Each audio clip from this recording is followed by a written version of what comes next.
Ever catch yourself getting, I don't know, disproportionately irritated by something small? Hmm. Or maybe you've felt those moments when your emotions just feel huge, like Yeah. way out of sync with what's actually happening. Yeah, definitely. Or you see other people. Right. You notice how some people seem to just sort of navigate life's ups and downs with this real sense of inner calm. Exactly.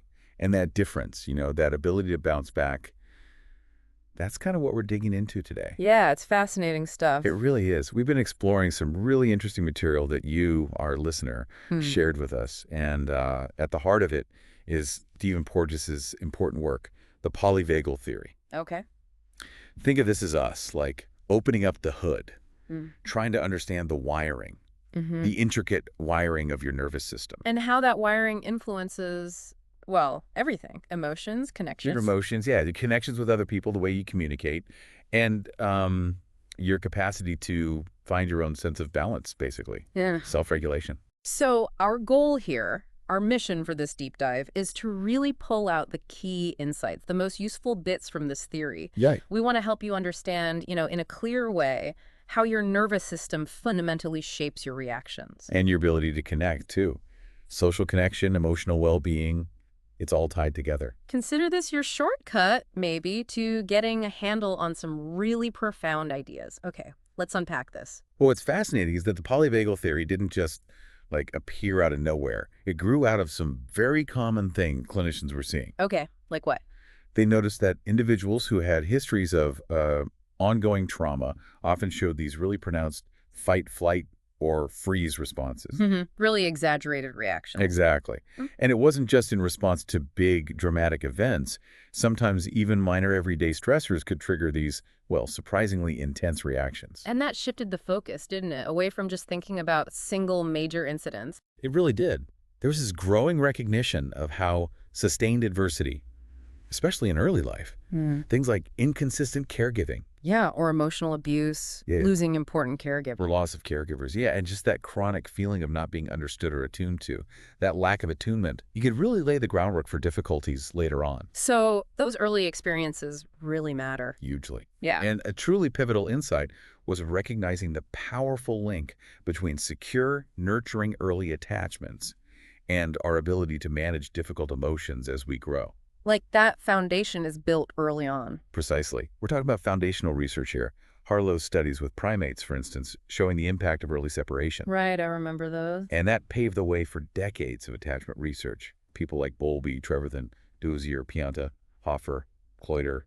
A whole field, basically. Yeah, a whole body of work consistently showing how those early experiences, being in tune with a caregiver, physically and emotionally, that really builds the foundation for our own emotional self-regulation. So those early interactions, they become a sort of template for how we handle feelings later. That's a good way to put it, a template. And when that template gets disrupted, Mm. it seems to have these really wide-ranging effects, doesn't it, in so many areas of life? Indeed. Difficulties managing our emotions can have a significant impact on, well, how our minds and brains develop. Mm-hmm. And this can, unfortunately, increase the likelihood of needing medical support, maybe getting involved with the legal system, relying on social services, and, of course, mental health support. It's a widespread issue. Yeah. And it's quite eye-opening to realize that behaviors we often judge pretty harshly. Things like being oppositional, rebellious, maybe unmotivated, even antisocial, Right. Labels we use quite easily. might actually be understood through this polyvagal lens as fundamental attempts to minimize feeling threatened and just cope with overwhelming emotional distress. Exactly. Trying to regulate, in a way. Trying to manage something that feels unmanageable internally. And here's where it gets really interesting. Okay. It does. The polyvagal theory offers us this new way of seeing things. It moves beyond a simple idea of the nervous system, just, trying to find balance. It's more complex than that. Yeah, it suggests a really dynamic interplay between what's happening in our bodies, our physical state, how we interpret those sensations mentally, and then the various triggers we encounter in our environment. And it suggests that certain therapies, ones that might seem a bit unconventional, things focusing on interpersonal rhythms or awareness of body sensations, or even just voice and facial expression, Right, those approaches. they're actually tapping into this underlying system, helping us reorganize how we perceive danger and engage emotionally. That's the core idea.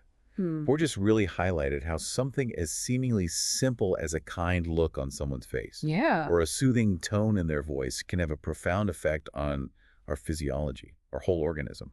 Wow. That feeling of being truly seen and understood, Mm-hmm. it can actually shift us out of these states of disorganization and You're fear. just feeling seen. It's like your nervous system picks up those safety cues and just responds. Goes, okay, danger's past. Yeah, that makes so much intuitive sense. That deep feeling of being acknowledged. And the theory doesn't just stop with social cues, right? It also helps explain why certain non-drug approaches work. Exactly. Think about practices like specific breathing exercises, Okay.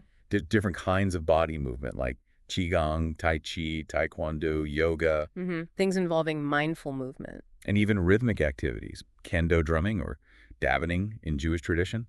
The theory suggests these all work by influencing what we call visceral afferent feedback. Visceral efferent feedback. Okay, what's that exactly? It's essentially the signals traveling from your body's internal organs back up to your brain. So body-to-brain messages. Right, helping to regulate your nervous system from the bottom up.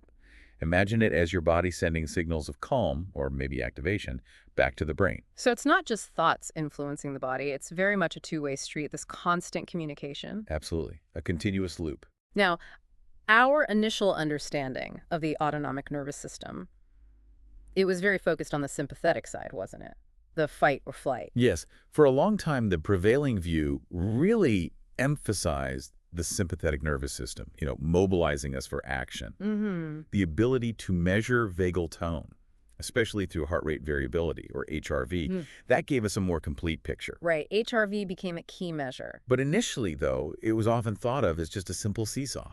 Sympathetic up, parasympathetic, the vagal part down, and vice versa. Like a simple balance beam. Exactly. This idea of a simple autonomic balance. But that wasn't the whole story, was it? That's where this idea of a vagal paradox comes in. Can you explain what that was about? Well, the development of the polyvagal theory really hinged on recognizing three key things that earlier research hadn't fully put together. Okay, what were they? First, understanding that our autonomic reactions aren't just that simple balancing act, they're actually organized hierarchically. Hierarchically, okay. Second, realizing that the neural regulation of our autonomic nervous system evolved significantly over time, especially in mammals, it changed.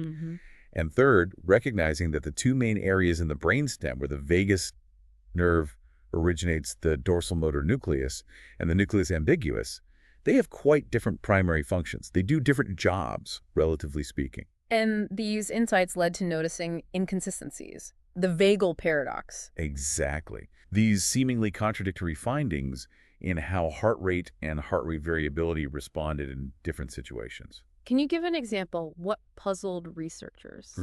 For instance, they observed bradycardia. That's a slowing of the heart rate. Right. Could happen both when someone was very focused and attentive, which was linked to reduced heart rate variability, and also in situations of significant stress or fear. So slow heart rate in two very different contexts. Right. And similarly, high vagal tone measured by RSA, that heart rate variability linked to breathing, was generally seen as good, a positive sign in newborns. But a high level of vagal influence could also show up as that potentially dangerous slowing of the heart rate, the bradycardia. Okay, so high vagal activity could be good or bad, depending on how it manifested. Precisely. These inconsistencies suggested that a single source for vagal activity just couldn't fully explain everything that was happening. Which raises a really important question. Which is? Could it be that mammals actually have more than one way the vagus nerve operates? Exactly. And the answer, according to the theory, is yes. It proposes there are two distinct vagal response systems, anatomically and functionally different. Okay, so let's dive into these two branches of the vagus. Where do they start in the brainstem, and what are their main jobs in our bodies? Okay. The vagus nerve has two primary starting points in the brainstem. The first is the dorsal motor nucleus, often called DMNX. DMNX, got it. Its main job is regulating organs below the diaphragm.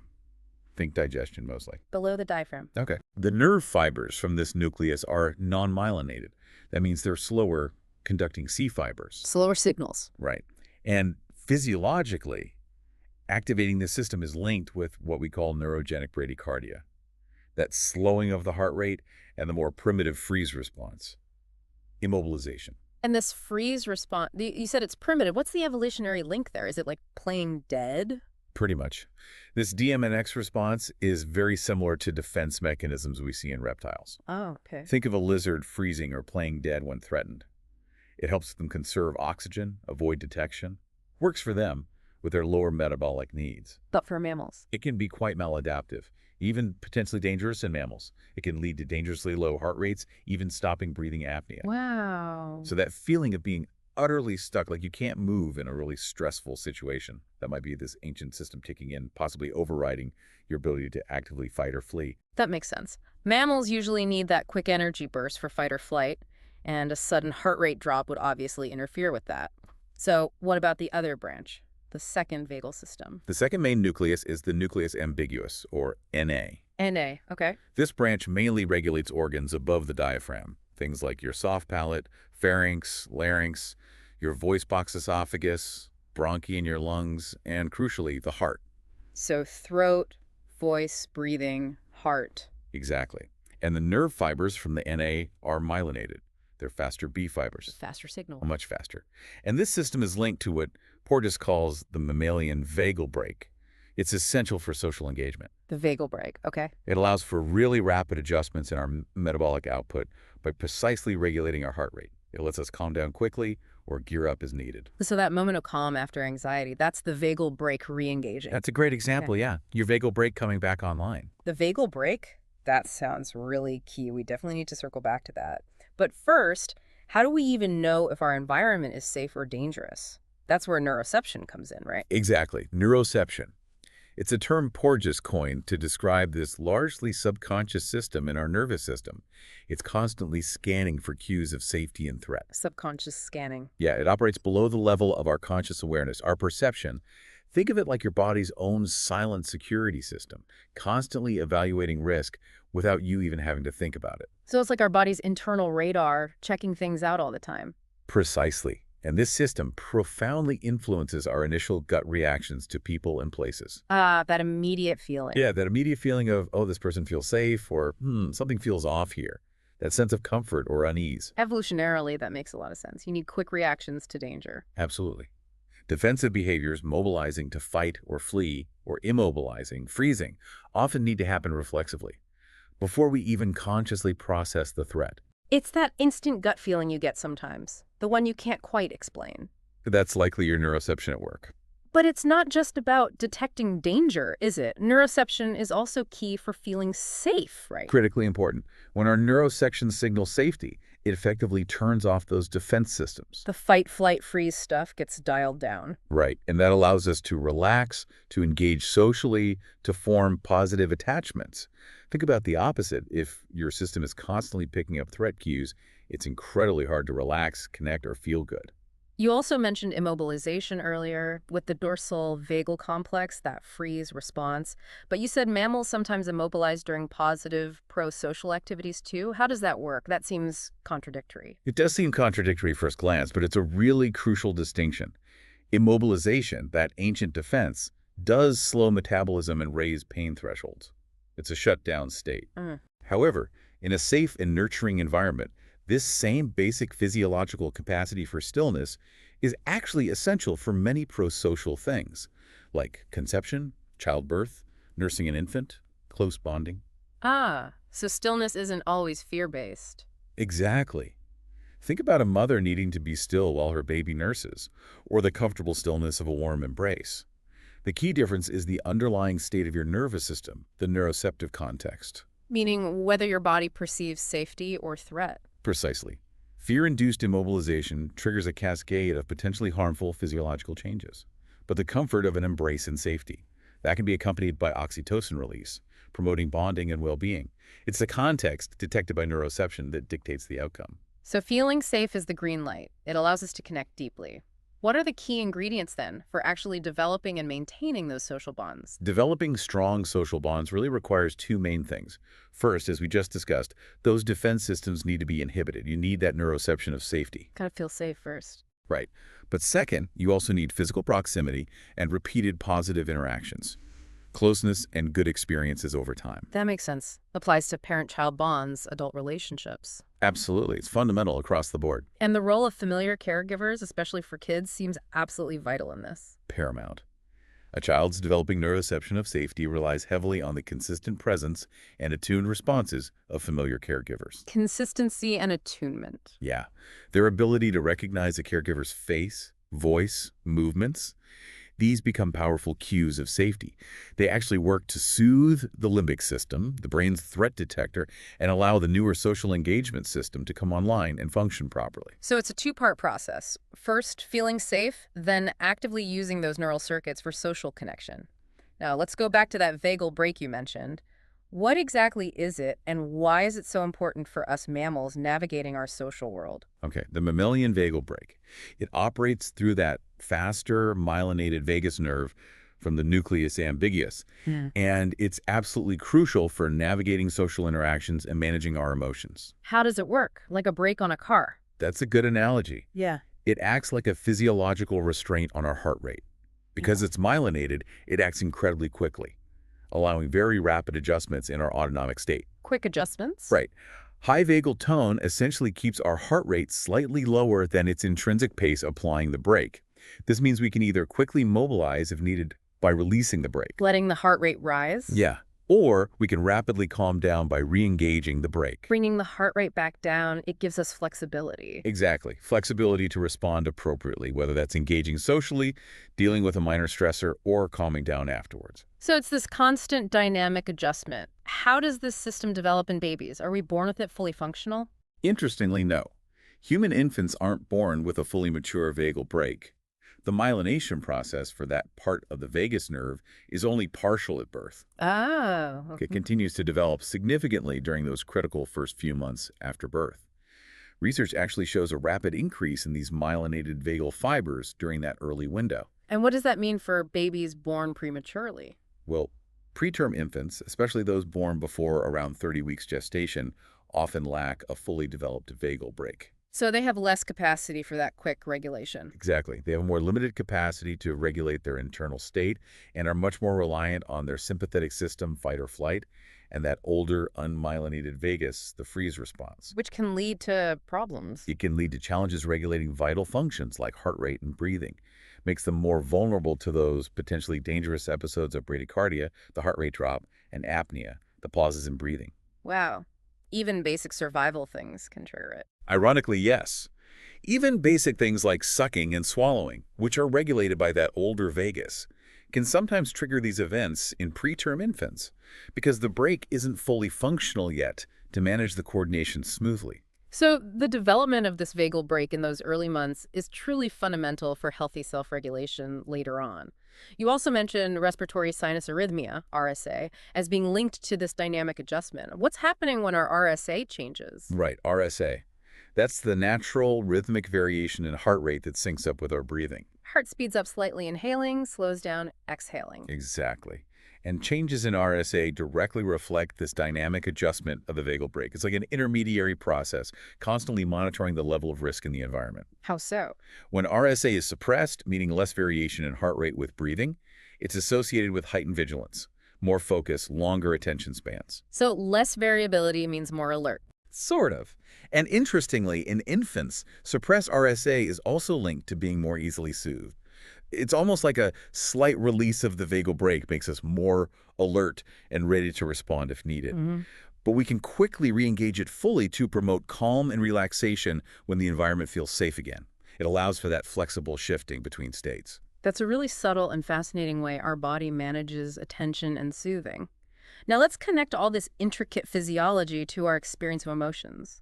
Darwin was on to this early on, wasn't he? Linking feelings and physical responses. He absolutely was. Way back in the 19th century, Darwin meticulously documented the close link between emotions and the physiological changes that go with them. He paid special attention to the vagus nerve's role in changing heart rate during different emotional states. He noticed heart rate changing with excitement or fear, for example. Exactly. He saw that connection clearly. And RSA, that breathing-linked heart rate fluctuation, is a key indicator of this vagal influence on the heart, right? A measure of cardiac vagal tone. Precisely. It's become a really useful physiological marker. And the concept of a vagal circuit of emotion regulation has emerged more recently. A specific circuit. Yeah, with a particular focus often on the right vagus nerve. This circuit is thought to be closely tied to our capacity to express and regulate a whole range of motions and emotions, plus our ability to communicate effectively and direct our attention. So if that circuit isn't working optimally, maybe lower vagal tone? Lower vagal tone within this circuit has been linked to difficulties in exactly those areas: emotional regulation, communication, attention. So it's all deeply intertwined. Our physiological state, regulated by the vagus, is intimately tied to how we experience and express emotions. And the polyvagal theory suggests different strategic programs linked to vagal tone and emotional states. Can you break those down? Certainly. The theory suggests three main strategic responses, kind of like a hierarchy. Okay, strategy one. First, when the newer vagus, the nucleus ambiguous part, has high tone, that means the vagal brake is effectively engaged. This supports social engagement. How does that look? More animated facial expressions, a more varied and engaging tone of voice, more open body language. Essentially, your social engagement system is fully online and active. You're ready to connect. Okay, strategy two. Second, when the tone from the nucleus ambiguous is lower, meaning the vagal brake is released somewhat, and the sympathetic nervous system is less inhibited, we're more ready to mobilize for fight or flight. Energy available for action. Right. Ready to move, respond actively to a challenge. And the third strategy. Third, when the older dorsal vagal complex has high tone, that's associated with immobilization, the freeze response. The shutdown state. Yeah. And in extreme situations, this can even lead to those potentially life-threatening changes. Significant bradycardia, apnea, cardiac arrhythmias. It's a kind of physiological shutdown, a last resort defense. So it's like a hierarchy of responses. Social engagement first, if possible, then mobilization if needed, and only then, as a last resort, that primitive immobilization. Exactly. And this fits with an older neurological concept from John Hewlings-Jackson called dissolution. The idea that higher, newer brain systems normally inhibit lower, older ones. But here it's not about disease, it's a strategic response. Right. The polyvagal theory applies this idea not to disease, but as the strategic way our nervous system is designed to respond to different levels and types of perceived challenge. The newest system tries first, then the next oldest, and finally the most ancient one if necessary. That framework really helps make sense of why we might react in certain ways under stress, maybe defaulting to one state over another. Now, shifting gears slightly, let's talk about love and attachment, so central to human life. How does this theory help us understand these connections? Well, the theory suggests that our mammalian autonomic nervous system, especially with the sophisticated control offered by that vagal brake, actively fosters prosocial behaviors. It's not just about shutting down threats. It's about enabling connection, closeness, bond formation. Actively enabling connection. Okay. And you mentioned the paraventricular nucleus earlier. What role does that brain region play in both love and fear responses? The paraventricular nucleus, it's a key spot in the hypothalamus. It talks a lot with the dorsal vagal complex, that older vagal system. Okay. And this communication is largely mediated by neuropeptides, chemical messengers like vasopressin, and very importantly, oxytocin. Ah, oxytocin, the love hormone. Right. And what's really fascinating is that oxytocin seems to be able to sort of co-opt that ancient DVC immobilization fear system. Co-opt it. How? And shift its function. Instead of shutdown, it helps promote internal balance, homeostasis, and supports behaviors related to procreation, passion, deep connection. It essentially transforms a potential fear response into a feeling of profound closeness and safety under the right conditions. That's incredible. The same basic plumbing involved in a primal fear response can be repurposed for love and bonding with the right chemical signals. Wow. You also mentioned conditioned love. Can you explain that concept a bit more within this framework? Yeah, conditioned love within the theory explores how certain cues and experiences, especially those happening in a context of safety and connection, can become deeply linked with feelings of love and attachment. So associating certain feelings with certain safe contexts. Right. It even raises some interesting, though more speculative, questions about potential gender differences. For example, the immobilization that can happen during female sexual behavior. If experienced in safety, maybe paired with certain sensory cues, could potentially lead to a stronger conditioned bond. Interesting thought. Needs more research, though. Definitely an area needing more exploration. But it highlights how these fundamental neurophysiological responses might shape how our attachments form and stick. And the social engagement system itself, facial expressions, regulating our internal state, that's also crucial for love and attachment, isn't it? Absolutely crucial. Deficits in either the motor parts, like limited eye contact or flat facial expressions, or the visceral parts, like trouble regulating heart rate, or breathing smoothly, can significantly impact someone's ability to form and keep meaningful bonds. We often see challenges in these areas in conditions like autistic spectrum disorders. It really underscores how connection is rooted in both how we show up outwardly and what's happening inside physiologically. Exactly. It's the whole package. It all seems so intricately, beautifully connected. Okay, let's dive into communication, vocalizations, listening, fundamental social acts. How does the polyvagal theory shed light on these? The theory proposes a really elegant link here.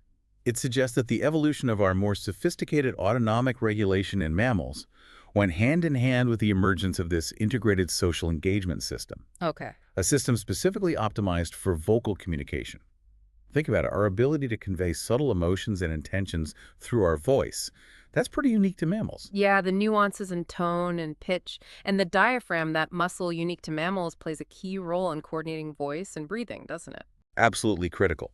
The diaphragm lets mammals coordinate vocalizations with breathing in a way other vertebrates just can't. Mm-hmm. And the theory highlights the distinct roles of the two vagal branches here too.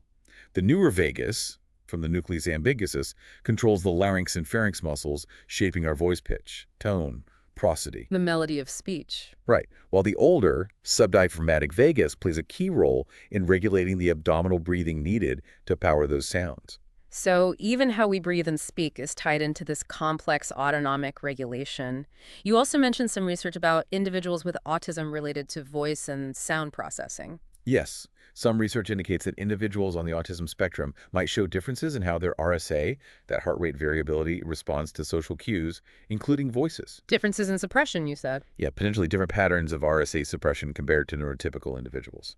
They might also show somewhat dampened heart rate responses to various sensory stimuli, including speech sounds. Suggesting potential differences in how their social engagement system processes or responds to social communication. That's the implication, yes.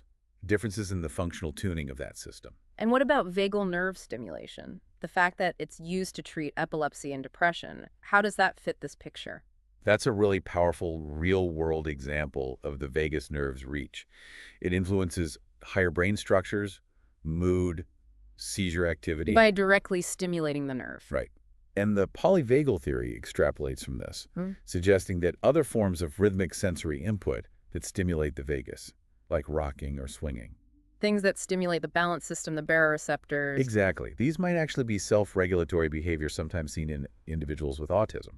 It could be their way of trying to optimize or regulate a vagal nervous system that might be processing sensory input differently, a way to find balance. That's a really insightful, compassionate way to understand behaviors that might otherwise seem confusing. Now, let's touch on specific mental health conditions. How does this theory offer a perspective on something like borderline personality disorder, BPD, and also the impact of abuse history? Okay, PPD. It's characterized by real difficulties with emotion regulation, impulsivity, unstable relationships. Intense emotional swings, often. Right. The polyvagal theory suggests that the vagal brake, with its critical role in rapidly shifting autonomic states, might be particularly relevant for understanding the challenges faced by individuals with BPD. Difficulty using the brake effectively, maybe. Potentially. Some research comparing vagal responses to emotional stimuli in people with and without BPDs found different patterns. For instance, the BPD group might show decreasing vagal influence during calmer moments when you might expect it to increase in controls. It suggests less flexibility or efficiency in that regulatory system. Interesting. And what about the impact of abuse history, even without a PTSD diagnosis? Does that leave a physiological mark according to this theory? Research suggests it does. Several studies have looked at this. For example, one study on women with a history of abuse, but no PTSD diagnosis, found they had lower baseline RSA. Lower resting vagal tone. Yes, and also poorer recovery of RSA after a mild physical challenge, like light exercise. So the vagal brake was slower to re-engage after stress. That's what the findings suggest, a potentially compromised vagal brake system, making it harder to engage that calming influence after a stressor. This aligns with clinical observations of heightened reactivity in individuals with abuse histories. It really underscores how deeply past experiences can shape our fundamental physiology.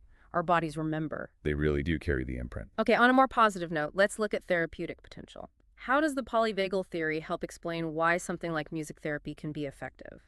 The theory offers a really compelling explanation. It points out that the frequency range of most melodies overlaps significantly with the frequency range of the human voice. Ah, the frequencies are similar. Exactly. And that particular frequency band is inherently engaging to our social engagement system. Our nervous system is kind of attuned to it. So listening to music, especially vocal music? Listening to and participating in music can essentially exercise the neural regulation of this social engagement system. It can potentially lead to improvements in socio-emotional behaviors and overall physiological state. Like the music is directly communicating with our nervous system in a language it understands, calming it, engaging it. That's a great way to think about it. Yeah, a direct line, bypassing conscious thought sometimes. And the face-to-face element often present in music therapy, that also plays a role through neuroception, right? Absolutely. The therapeutic setting itself, the interaction with the therapist, often fosters that neuroception of safety. Feeling safe with the therapist. Right. And when you combine that sense of safety with the vocal-like frequencies in the music, it creates this really powerful opportunity to strengthen and retune the neural circuits underlying our social engagement system. Safety plus stimulation for the system. It really emphasizes the synergy between social connection and our internal state. Speaking of which, the theory stresses these reciprocal influences on our affect, our emotions. Can you elaborate on that? Yeah, the polyvagal theory really hammers home that it's not just a one-way street, brain telling body what to do. Yeah. It's this constant two-way flow. Information going from body states up to the brainstem and back down. And this ongoing dialogue shapes our moment-to-moment emotional experience. And remembering that hierarchy. Right, that hierarchy. The myelinated vagus, social engagement, is the newest, our first line for safety. Then sympathetic mobilization. Then the unmyelinated vagus, immobilization, as the last resort. And the feedback from the body influences which system is dominant. Exactly. Visceral afferent feedback, those signals from our organs, significantly influences how accessible those pro-social safety circuits are. For instance, if you're at a state of high sympathetic arousal, feeling really keyed up, it can actually become much harder to detect subtle positive social cues from others. Your system is primed for threat, not connection. So your internal state filters your perception of the social world. And you mentioned the insula earlier, a brain region involved in interoception, bringing body feelings to awareness. That's a leading hypothesis, yes. The insula is thought to play a key role in representing our internal bodily states and contributing to our subjective feelings, that gut feeling, that sense of what's happening inside. Okay.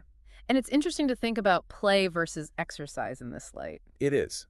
While exercise is great physiologically, play, through the polyvagal lens, inherently involves that reciprocal interaction, that awareness of others. The give and take. Right. It requires both sympathetic activation for movement and energy and the dynamic engagement of the vagal brake to keep the interaction regulated, safe, and fun, not escalating into actual fighting, for example. It's that social modulation that makes play different. Finally, let's touch on the neurobiology of caregiving. How does our mammalian nervous system specifically support this vital part of social life? Well, the mammalian nervous system has evolved in really remarkable ways to support this essential symbiotic regulation, reciprocal caregiving. Symbiotic, like mutually beneficial regulation. Exactly. Think about the difference in the social engagement system's output. Someone experiencing depression might have low heart rate variability, a flat vocal tone. A less expressive system. Right, versus a system functioning optimally, showing healthy variability in heart rate, expressive vocal prosody. These physiological characteristics are the foundation for our ability to connect, nurture, and care for others effectively. And those key neuropeptides, again, oxytocin, vasopressin, they're regulating the vagus and influencing these caregiving behaviors and stress management, too. Absolutely. Oxytocin, especially, seems protective against that primitive vagal shutdown in stressful situations. That's crucial in demanding contexts like childbirth or caring for a distressed infant. Protection against shutdown. And the theory highlights that our ongoing social experiences throughout life can actually lead to what's called an ontogenetic recalibration of these systems. Ontogenetic recalibration. Meaning our social interactions can literally reshape our physiology and behavior over time. They can retune how these neuropeptides function, influencing our capacity for caregiving, connection, empathy. Wow. So our connections can literally shape us physiologically, affecting our ability to care? That's the powerful implication. life experiences sculpt our biology of connection. That's a really powerful and actually quite hopeful thought, Yeah. that our relationships can physically change us for the better. It truly is a foundation for resilience. Okay, let's try to bring all this amazing information together now. If you had to pick the key takeaways, the absolute must-remembers for our listener from this deep dive into polyvagal theory, what would they be? Gosh, there's so much. But I think the most impactful insights are, first, that hierarchical organization of our autonomic nervous system. Social engagement first, then mobilization, then immobilization. The ladder of responses. Right. Second, the existence of those two distinct vagal pathways, the older shutdown one and the newer social connection calming one. Two different jobs. Third, the absolutely crucial role of neuroception, that subconscious safety threat detector running constantly. Below awareness, shaping our gut feelings. Exactly. And finally, the dynamic function of the vagal brake in helping us navigate social interactions and manage our emotional states from moment to moment. That flexibility it gives us. Okay. Hierarchy, two vagal paths, neuroception, vagal brake. And maybe the overarching idea that so many of our behaviors and reactions aren't just choices or habits, but they emerge from these underlying neurophysiological states. Understanding that changes everything. It really can.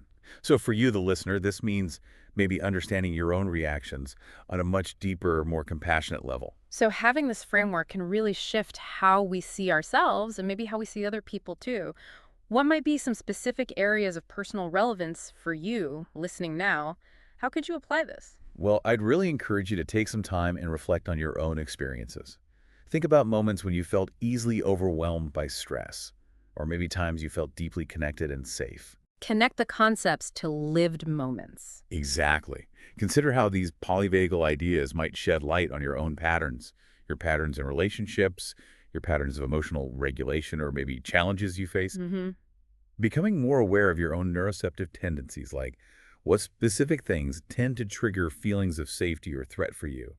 Paying attention to your body's signals, those vagal responses. Noticing your heart rate, your breathing, muscle tension. Yeah, that kind of embodied awareness. It can be a really powerful path toward greater self-understanding, self-compassion, and ultimately, more well-being. You might start wondering how this relates to certain challenges you face, perhaps in relationships or managing difficult feelings. It definitely offers a new lens, a way to look inward with maybe more understanding and less judgment. And for those listeners who are really finding this clicks for them and they want to explore further, where should they go next? That's a great question. The polyvagal theory is, well, it's a really rich framework. It touches on so many areas: psychology, physiology, trauma, attachment, development. It connects a lot of dots. It really does. So I'd suggest delving deeper into the specific areas that really resonated with you during our chat today. Was it the trauma connection, the attachment piece, communication, Yeah. autism? Follow your curiosity. Exactly. There's a growing body of research exploring its applications in all these diverse fields. Porges's own writings, other researchers building on his work. Consider this conversation a starting point for your own exploration based on what sparked your interest. So it's an invitation to keep digging, keep learning. And as a final thought, something to leave you mulling over today. Consider this. Nope. Our fundamental human capacity for social connection, for love, for resilience in the face of challenges. It's not just psychological fluff. It's deeply, deeply rooted in our evolutionary neurobiology. In our actual wiring. In our wiring. And understanding this intricate, elegant system, your own nervous system, can truly empower you. It can help you actively cultivate greater feelings of safety, connection, and well-being in your own life and in your interactions with the world. Recognizing that connection and well-being are interwoven with our biology. Exactly. It's about recognizing that our ability to thrive is profoundly linked to both our biological inheritance and our social nature. Understanding that link is key.